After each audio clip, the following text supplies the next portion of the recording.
គ្នាយើងហើយថ្ងៃនេះយក shader មួយយកមកចែកជូនគ្នាយើងលេងទៀតហើយហ្នឹងហើយហើយចំពោះ link download ខ្ញុំបានដាក់នៅក្នុង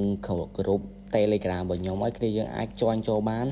ហើយសម្រាប់គ្នាយើងណាដែលគិតថា RAM ទូរស័ព្ទគ្នាយើងធំអាចយកទៅលេងបានគឺថាស្អាតមែនតើ shader មួយនេះអ្នកទាំងគ្នាមើលបានមើលនៅក្នុងវីដេអូហ្នឹងទៅគឺថាពេញចិត្តហ្មង shader មួយនេះ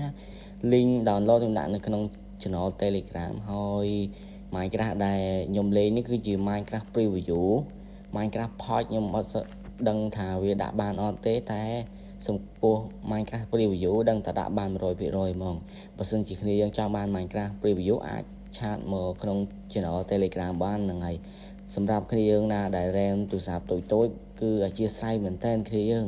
អានេះចំពោះតា RAM ទូរស័ព្ទធំទេបានវាអូសរួចចឹងណាទូរស័ព្ទតូចអាចនឹងដាក់ទៅវានឹងគាំងចឹងខ្ញុំអត់សូវដឹងដែរហ្នឹងហើយចំពោះទូរស័ព្ទល្ម